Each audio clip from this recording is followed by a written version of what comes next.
Halo teman-teman semuanya, selamat datang kembali di channel ini. Jumpa lagi dengan saya Vicky Himpong. Bagaimana kabar kalian semuanya? Seperti biasa, aku selalu mendoakan supaya kalian semua bersama orang-orang yang kalian kasihi di rumah selalu dalam keadaan yang sehat. Amin. Video kali ini kita akan membahas dulu video-video yang lagi beredar viral di sosial media. Salah satunya katanya Roy Suryo itu beralih profesi menjadi ustadz. Emang iya, benarkah? Saya belum melihat videonya, jangan memberikan statement apa-apa dulu sebelum kita saksikan.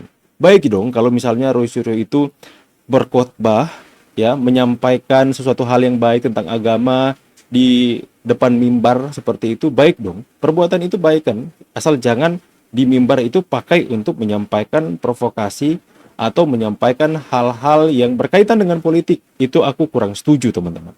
Semoga tidak ya. Nanti kita akan sampaikan kepada kalian semua isi dalam ceramahnya itu seperti apa. Nanti kita akan nilai kalau misalnya isinya itu membangun jemaat, membangun umat, itu patut kita apresiasi dong teman-teman ya. Jangan kemudian kita katakan hal ini dan itu. Kita sebelum kita melihat hal itu. Teman-teman, jika kalian mendengarkan suara noise di sini lagi hujan ya. Kita akan saksikan video-video yang lagi beredar hari ini dan let's do this. Let's go. Coba apa yang sudah dituliskan dalam Quran surat Bentar ya teman-teman. ke-49 Oke. di ayat 6 yaitu Al-Hujurat. Al-Hujurat ayat 6. Kalau Al-Hujurat itu kita baca khususnya di ayat 6. Coba kita baca. Coba. Ya ayyuhalladzina amanu ja'akum fasikum binaba'in fadabain ya. Kemudian Maaf ya. Salah ya. Kalau kita teruskan, makanya kita akan bisa lihat bahwa apa yang ada dalam Al-Hujurat itu fatayamanu antusibu kauman bi hajajatin fatusbihu alama fa'altum nadimin. Coba kita dengerin lagi baik-baik ya. Ulangannya. Bi hajajatin Bihajajatin. Apa kata Rasulullah, coba kita dengar. anu antusibu kauman bi hajajatin Bihajatin. Coba lagi. Ya teman-teman ya, mungkin Roy Suryo saat itu sedang berceramah dan kemudian menceritakan apa yang dia alami terkait mungkin hari ini yang dia menjadi tersangka, apa yang dia alami tentang perjalanan-perjalanan ketika dia masih belum menjadi tersangka dan hari ini menjadi tersangka. Apakah itu salah disampaikan di depan mimbar? Saya pikir tidak salah juga teman-teman ya. Karena itu bisa dikatakan kesaksian lah. Kalau di kami, di agama Nasrani itu, kami juga sering menyampaikan apa yang kami alami. Itu kami sebut kesaksian ya. Saya biasa kalau misalnya setelah sharing firman Tuhan, kita akan bersaksi apa yang kita alami dan kemudian kita sampaikan pertolongan Tuhan apa yang sudah kita alami dalam permasalahan dan persoalan yang kita alami teman-teman. Ya intinya kesaksian itu bagaimana kita saksikan kepada teman-teman yang lain, kita menghadapi persoalan seperti ini, kita menghadapi masalah seperti ini, akan tetapi dalam permasalahan itu saya melihat Tuhan menolong saya dengan cara yang ajaib. Dan kemudian teman-teman saya yang mendengarkan pasti akan terbangkitkan imannya. Tapi kalau tujuan untuk memberikan kesaksian apa yang kita alami tapi goalsnya hanya untuk mencari belas kasihan kepada kita, mencari dukungan kepada kita, mencari sesuatu hal ataupun bahkan membuat orang yang mendengarkan kita ikut membenci kepada orang yang saat ini bermasalah dengan kita, saya pikir itu adalah sebuah mistake atau kesalahan teman-teman. Tapi anyway, bagaimana pendapat kalian? Silakan kalian tulis kolom komentar. Kita lanjut teman-teman. Assalamualaikum. Bodoh amat, Gibran 2029 mau 2029 kek, mau 2030 kek. Emang gue pikirin yang jelas satu hal, Gibran adalah kader pecatan dari PDI Perjuangan. Ih, memalukan, kasihan deh lu. Bodoh. Mau Gibran jadi capres kek? Bukan. Mau Gibran jadi presiden 2029 kek, mau Gibran jadi wakil presiden lagi kek, bodo amat. Yang penting Gibran itu adalah kader pecatan dari PDIP, bodo amat. Nggak ngaruh kali ya. Sama sekali nggak ngaruh. Lucu juga kalau kita melihat ya teman-teman, orang seperti itu. Nanti kalau Gibran udah jadi presiden, kritik sana sini lagi ya, nggak apa-apa juga, namanya kritik juga nggak apa-apa kan ya. Nanti kalau Gibran udah jadi presiden sakit hati lagi. Lucu juga ya. Tapi yang lebih lucu itu komentar netizen, teman-teman. Kita sama-sama baca dulu komentar netizen. Mohon maaf jika teman-teman, jika berisik karena hujan ya Nosya.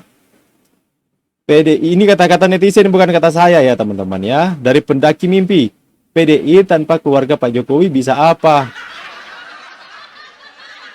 Gibran dipecat jadi wakil presiden, lah lo jadi apa? Benar juga ya teman-teman ya. Kader pecatan tapi Mas Gibran sekarang wapres loh Bu. Itulah hebatnya Gibran dan Jokowi. Pecatan partai tapi bisa menjabat wapres. Good job. Dipecat tapi bisa berdiri tanpa PDIP. Iya juga ya.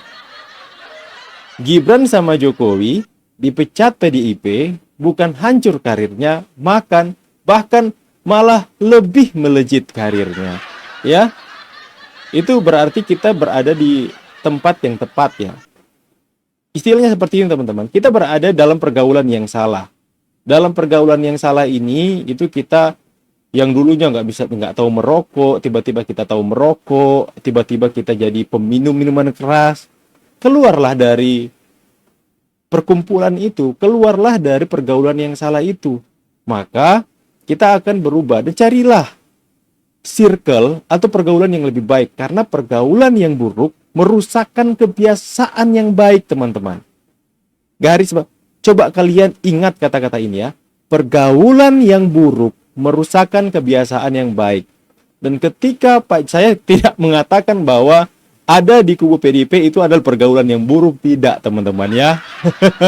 Nanti saya disomasi lagi ya, tidak seperti itu. Tapi kita bisa melihat buahnya. Ketika Pak Jokowi dan Gibran tidak lagi berada dalam kubu tersebut, Gibran menjadi wakil presiden, Pak Jokowi setelah menjadi presiden menjadi penasehat Bloomberg New Economy. Jadi intinya nggak ada salahnya juga dipecat dari sana, Bu. Ya, apa sih yang memalukan dipecat dari PDIP? Nggak ada sih. Banteng 2029 ganti gajah katanya. Jokowi bisa jadi presiden karena usungan kendaraan politik lewat PDIP, kacang lupa kulitnya. Nah, ini argumentasi yang selalu mereka bawa. Mereka mengatakan Jokowi menjadi presiden karena PDIP. Jokowi menjadi presiden karena rakyat yang memilihnya. Buktinya, ketika Gibran, Jokowi, ketika masa capres kemarin sudah jelas-jelas menyatakan sikap berbeda jalan dengan PDIP. Toh Gibran masih dipilih rakyat. Gibran masih menjadi wakil presiden, dipercayakan dan mereka menang. Orang yang diusung oleh Pak Jokowi akhirnya menang kan teman-teman. Jadi intinya, yang menjadi penentu kemenangan, yang menjadikan Jokowi atau Gibran itu menang, bukan PDIP. Tapi siapa? Rakyat Indonesia. Tepuk tangan dulu buat rakyat Indonesia teman-teman. Ya. Jangan menganggap diri se-eksklusif itu, Bu. Ya. Negara ini negara yang benar-benar dikuasai oleh rakyat, bukan dikuasai oleh partai. Seharusnya partai politik itu harus lebih rendah hati dong, tunjukkan sikap yang benar-benar negarawan di hadapan publik, sifat yang benar-benar rendah hati, Bu, ya. Ya semoga saja ini pandangan saya. Kita saksikan dulu bagaimana pecatan PDIP Pak Jokowi hari ini di kediamannya, teman-teman. Assalamualaikum. Tamu terus berdatangan, doa selalu terpanjatkan, semoga berkah terlimpahkan.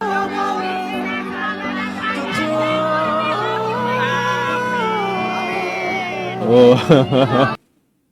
Ini loh, Bu. Kader pecatan PDIP yang Ibu bilang. Ini loh, Bu.